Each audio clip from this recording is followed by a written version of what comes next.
Я не хотел говорить о крейсере «Москве», тем более, что были разные, так сказать. Но вы сказали, крейсер «Москва» — это абсолютное повод для войны. 100%. Это флагман наш. Подумать об уничтожении железнодорожных узлов. Там, конечно, вопросики, они все едут и едут, я имею в виду лидеры. Но лидеров надо предупредить, пусть дома Надо сидят. бабахнуть по Киеву, тогда они приедут. Вот что нужно сделать. Вот этого не должно быть никогда. То, что мы сейчас видим на экране.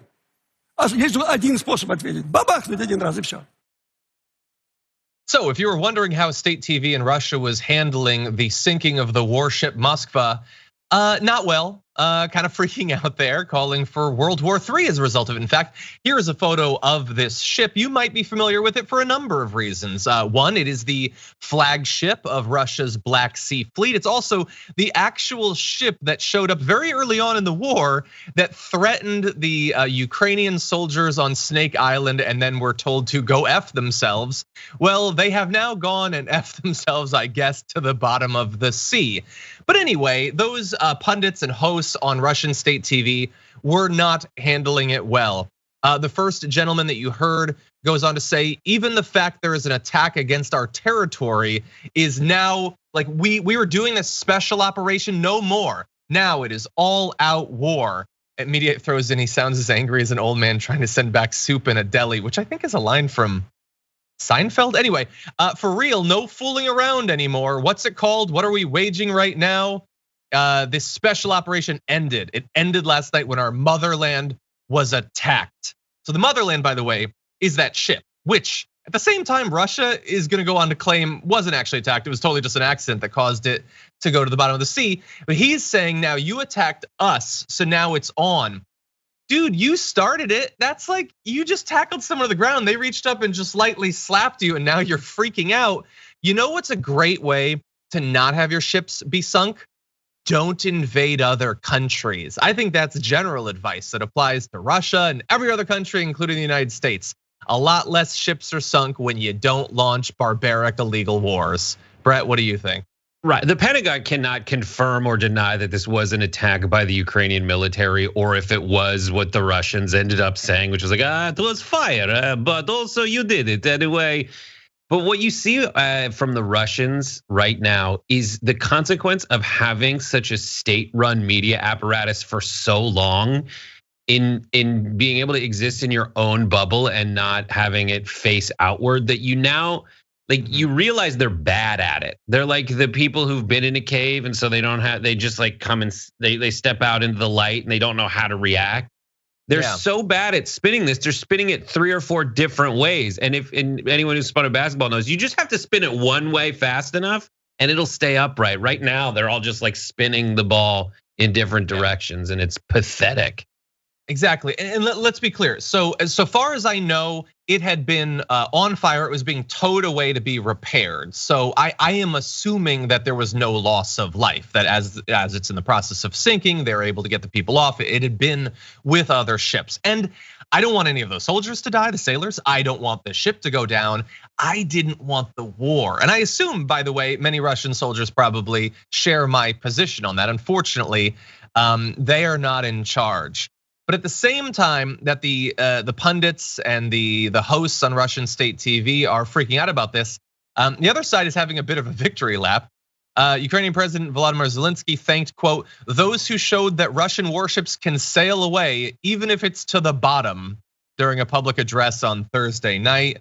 The Minister of Defense of Ukraine tweeted, a flagship Russian warship is a worthy diving site.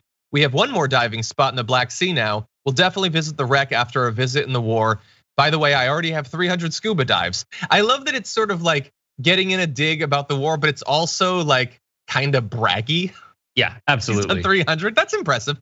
And finally, a member of parliament, Lesia Vasilenko, says, Moskva battleship went down with missiles and ammo used to target Ukrainian cities and towns. Now it's part of the submarine fleet. So they're having some fun with it. And by the way, this particular ship was able to hold and then eventually fire 17 long-range cruise missiles. So it's a significant piece of military hardware. And considering all the devastation, that has been, wreaked not only against the Ukrainian military, but against civilians specifically recently. I get why they would want to have a little bit of fun with this. But not every country does that. I think it's worth saying this is a particular cold country, Eastern European way of talking to each other back and forth. This is fascinating. They're getting in silly punches while people are dying. And that's kind of the MO of this part of the world when it comes to war. It's just no, we go long. Don't mess with us, but we're not only dangerous, we're crazy. Is the branding of it, and also a deadpan situation is they're being super, super mean to you. 100%. And you might well be right, but I wonder, especially after this, in the next war that the US needlessly enters into, are we sure that Lauren Boebert wouldn't be tweeting things like this? I don't know. I guess we'll see. It wouldn't be as funny for all that the right complains about the death of humor. This dark humor is just landing. To say, hey, good job, submarine fleet, idiots. Exactly. It's like a line from a TV show. Anyway, so I'm getting a bit of Schadenfreude, a bit of chuckles out of this. You know what I would prefer though? Russia, get your soldiers, get your ships, get your tanks out of Ukraine. It's worth no more will blow up. Yeah, it's worth. Great. I don't want there to be a war. It's worth hanging a lantern on this. Look at one of the many arguments you mentioned it earlier coming from the Russians. We're escalating this because you had the gall to attack us, and we won't stand for anyone attacking us. Exactly. On our land. And this is in the sea, but on our territory in the Black Sea. Yeah. That is insane. There is no one in the world, fog of war aside, whether it's an attack of missiles from the Ukrainians to say they shot their Neptune missiles at it, or if it's a fire that broke out by accident, the Russians are saying something absolutely crazy, which is now that you're attacking us on our land, that's a bridge too far. Whoever would stand for that kind of behavior, well, you're expecting the Ukrainians to, you morons. Yeah, doinks. That's what I would say. Okay, I got a couple quick updates. I want your fast reactions to these. So the first is about this back and forth, which you're alluding to. Both Russia and Ukraine said that ammunition had detonated aboard the Moskva, forcing the crew to evacuate, but they had different explanations for why that was. Ukrainians say that they struck it with a missile that caused the explosion, which obviously Russia doesn't like the idea of that, so they might lie about it. Russia says that ammunition exploded due to a fire, and then the cruiser ship sank in stormy sea conditions. As people are noting online, the sea was angry that day, my friends. Is that better though? Okay, you don't want to say that the Ukrainians hit you with a missile, but the idea that ammunition is just spontaneously exploding and then the wrath of the sea gods themselves took your ship out, apparently, does that make your military look better? Right. It's a wash at best.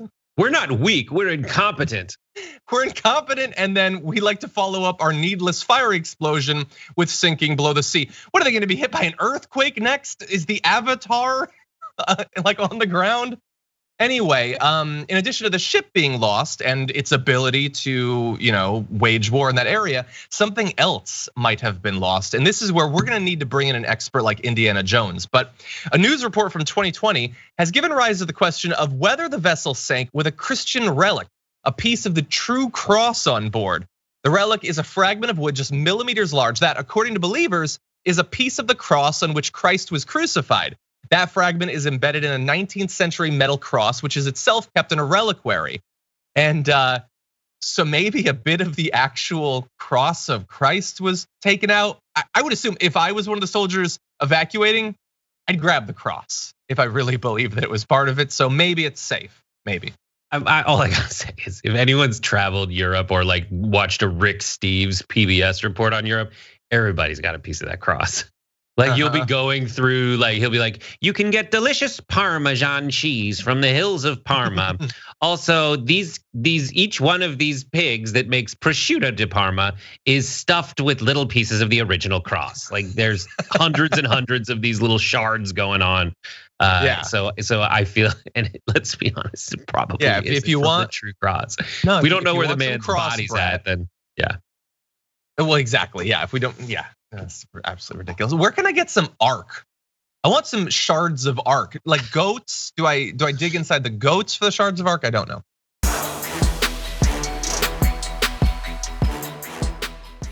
Check out the Damage Report podcast each day, wherever you get your podcasts, whether Pocket Casts or Stitcher or iTunes. You can join me as I give you the news and stories you want, with a range of co-hosts and interview guests jumping in on the fun each day. Again, that's the Damage Report, wherever you get your podcasts. And if you get them at iTunes, don't forget to rate and review. Sometimes I'll read them live on the show.